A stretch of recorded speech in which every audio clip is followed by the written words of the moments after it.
करणाऱ्या महिलेला समजा जर का प्रेरित केलं जात असेल, याचा अर्थ शिरीष चौधरीने त्याचा अर्थ असा काढावा का त्यांच्या घरातल्यांचा त्यांच्यावर कंट्रोल नाही? ही एक प्रकारची महिलांना सक्षमीकरण करण्याच्या दृष्टिकोनातून जे शासनाच्या वेगवेगळ्या माध्यमातून जे प्रयत्न केले जातात त्याला ही प्रवृत्ती रोखण्याचं कारण असतं. ही पुरुष प्रधान संस्कृती ज्याला म्हटली जाते आणि महिलांचा तिरस्कार करायचा, ज्या पुढे जाणाऱ्या महिला आहेत त्यांच्या बाबतीमध्ये अशी जी अपप्रवृत्ती असते समाजामध्ये, याच्यासारखी अनेक असतील अजून, पण ही जी अपप्रवृत्ती असते या अपप्रवृत्तीला खऱ्या अर्थाने माझा विरोध आहे. मी आपल्याला आपल्या माध्यमांच्या माध्यमातून एकच या ठिकाणी स्पष्ट करतो, या अंबळनेर तालुक्यातल्या महिलांच्या बाबतीमध्ये ज्या ज्या पुढे येत असतील, ज्यांना पुढे यायची इच्छा असेल, अपेक्षा असतील, त्याच्यासाठी आमदार म्हणून माझी जबाबदारी आहे. मी प्रत्येक महिला भगिनीला मला प्रेमाने दादा म्हणतात. अंबळनेर तालुक्यातल्या प्रत्येक बहिणीचा महिला ज्या असतील, मी कोण मला मुलीच्या बरोबरीची असेल, कोणी माझ्या बहिणीच्या बरोबरीची असेल, कोणी आईच्या बरोबरीची असेल, त्यांचा सन्मान ठेवणं एक आमदार म्हणून माझी जबाबदारी आहे. म्हणून ज्या तालुक्यातल्या महिला पुढे येतील त्या सगळ्या येणाऱ्या तालुक्यातल्या महिलांच्या पाठीमागे उभं राहणं, त्यांना प्रेरणा देणं, त्यांच्यासाठी ताकद उभी करणं ही जबाबदारी एक लोकप्रतिनिधी म्हणून आमच्यासारखीची असते आणि मी ती सदैव पार पाडणार आहे. असे शिरीष चौधरी 56 जरी आले तरी सुद्धा हे कार्य मात्र आमचं काही बंद पडणार नाही. ज्या पद्धतीने त्याने वक्तव्य केलं, एखाद्या महिलेला दाबण्याचा प्रयत्न केला, एक प्रकारची त्याच्या मनामध्ये ती एक भीती आहे की या प्रकारचं जर का काम चाललं तर माझी काही भविष्यामध्ये डाळ शिजणार नाही. मला दुःख या गोष्टीचं वाटतं टाळ्या वाजवणाऱ्यांचं. कालच्या कार्यक्रमामध्ये ज्यांनी ज्यांनी टाळ्या वाजवल्या असतील, हे आपल्या अंबळनेरच्या जनतेला अपेक्षित होतं का? या अंबळनेरच्या जनतेने हे बघायचं होतं का जी घाण आपण सगळ्यांनी मिळून तुमच्या अंबळनेरच्या जनतेच्या आशीर्वादाने ही घाण आपण बाहेर काढलेली होती, परत अंबळनेरच्या जनतेला हेच बघायचं होतं का? आणि बघायचं जर का असेल मग आम्ही अशा पद्धतीने काम करायचं का? या सगळ्या याच्यामध्ये हा जर का विचार केला तर मात्र मला या गोष्टीचा पश्चाताप किंवा मला त्या गोष्टीचं आश्चर्य वाटायचं की हे वक्तव्य करत असताना गेल्या 35 वर्षापासून मी राजकीय क्षेत्रात काम करतो. गेल्या 30 वर्षापासून माझ्या खांद्याला खांदा लावून माझीच बायको माझ्याबरोबर कोणाच्या सुखात जाते, कोणाच्या दुःखात जाते.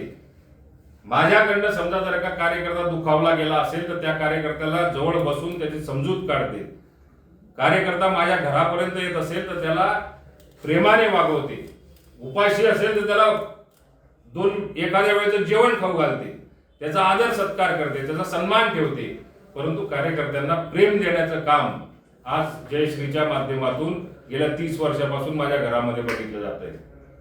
मग अंबळनेरच्या जनतेने जर का ह्या असंच जर का आपण सहन केलं तर मग कोणाच्या सुखात जायचं, कोणाच्या दुःखात जायचं, कोणाचे अश्रू पुसायचे? ज्या अंबळनेर शहरामध्ये वेगवेगळ्या समाजाच्या ज्या मुली फूस लावून पळून जाण्याचे याचेच कार्यकर्ते हे धंदे करतात आणि त्या कार्यकर्त्याला त्या कुटुंबाची ज्या वेळेला आवश्यकता असते मदतीची, त्या मदती करता माझीच धर्मपत्नी म्हणजे जयश्री पाटील पोलीस स्टेशन पर्यंत जाते, त्या आईवडिलांबरोबर थांबते, त्या आईवडिलांना समजूत घालते, पोलिसांना रिक्वेस्ट करते, मुलीला समजवायचा प्रयत्न करते. परंतु काही ठिकाणी यश येतं, काही ठिकाणी अपयश येतं. हे सामाजिक कार्य जर का करत असेल तर मात्र अशा कार्याला अंबळनेरच्या जनतेला हे कार्य नको आहे का? हे कार्य जर का असंच चालू ठेवायचं का नाही ठेवायचं हा माझ्या समोर खऱ्या अर्थाने प्रश्न पडला. का तर हे वक्तव्य केल्यानंतर काही लोकांनी त्या ठिकाणी ज्या टाळ्या वाजवल्या, परंतु त्याच्यात अजून एक गोष्ट महत्वाची होती, काहींनी टाळ्या वाजवल्या पण काहींना त्याचं वाईट सुद्धा वाटलं.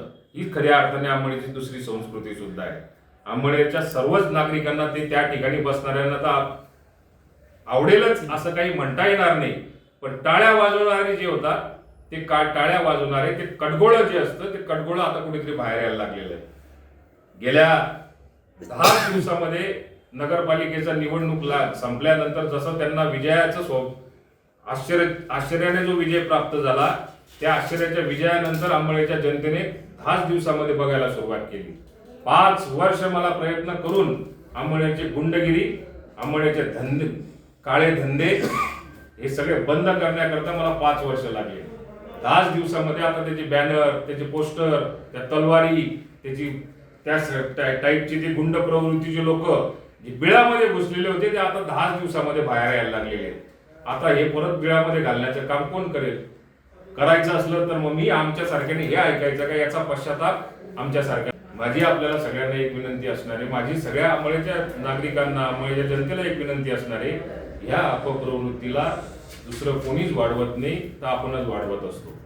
तो नगराध्यक्ष हा निवडून आलेला आहे, हा त्या श्री चौधरीच्या नावावर किती निवडून आलेला आहे हे काही या ठिकाणी सांगण्याची आवश्यकता नाही. तो आलेला आहे तो त्याच्या चांगुलपणामुळे, किंवा तो आलेला असेल तर त्याच्या कर्तृत्वामुळे, किंवा त्याच्या चेहऱ्याकडे बघून, किंवा अन्य कुठल्या कारणामुळे तो कदाचित निवडून आला असेल, किंवा आमच्यावरती आमच्या काही चुका झाल्या असतील म्हणून कदाचित आम्हाला नाकारलं असेल लोकांनी. श्री चौधरीच्या चेहऱ्याकडे बघून हा उमेदवार निवडलेला नाहीये. असो, पण त्यांच्या पक्षाचा होता म्हणून त्यांनी त्याचं क्रेडिट घेणं ते क्रमप्राप्त असतं आणि ते क्रेडिट घ्यावं. पण याचा अर्थ असा नाहीये की कुठल्याही महिला भगिनी असेल त्यांची आबरू काढणं, त्यांना विचित्र बोलणं, त्यांच्यावर आरोप प्रत्यारोप करणं, हे जे धंदे जे आहेत, ही जी संस्कृती जी आहे, ही संस्कृती अंमळनेरच्या जनतेने यापूर्वीच बघितलेली होती. 2016 मध्ये ह्याच प्रकारचं कृत्य केलं. माझ्यासारख्या माणसाच्या हातावर अंगावरती त्याने हात उचलला, त्यावेळेला कदाचित माझा घातपात झाला असता. तीच नगरपालिकेची निवडणूक परत पुनरावृत्ती होऊन परत या 2025च्या निवडणुकीमध्ये आपल्याला घडताना दिसत होती. आज ती परत त्यांची वृत्ती जी असेल ती वृत्ती आपल्याला सगळ्यांना बघायला मिळाली. एकीकडे राज्याचे मुख्यमंत्री असतील, राज्याचे उपमुख्यमंत्री असतील, यांच्या माध्यमातून लाडक्या बहिणींच्या नावाने आम्ही सगळेजण महिला सक्षमीकरण करण्याच्या दृष्टिकोनातून गल्लोगल्ली जातो, आणि दुसरीकडे शिवसेनेच्या माध्यमातून महिलांचाच अनादर करणारी ही जी प्रवृत्ती आपल्याला बघायला मिळते. याचा अर्थ राजकीय क्षेत्रामध्ये आता आपण कोणाला घ्यावं आणि कोणाला घेऊ नये याच्यासाठी सुद्धा आपण राजकीय क्षेत्रामध्ये राजकारण्यांनी सुद्धा वर विचार केला पाहिजे. आज महिला सक्षमीकरण करण्याच्या दृष्टीने राज्य सरकार प्रयत्न करते, आणि महिलांना डिप्रेशन मध्ये आणणं, महिलांना टॉर्चर करणं किंवा महिलांना अपमानित करणं हे दुसरं कार्य सुद्धा काही पक्षांच्या माध्यमातून अंमळनेरमध्ये जर का होत असेल तर त्याचा आम्ही सगळे मिळून निषेध करतो.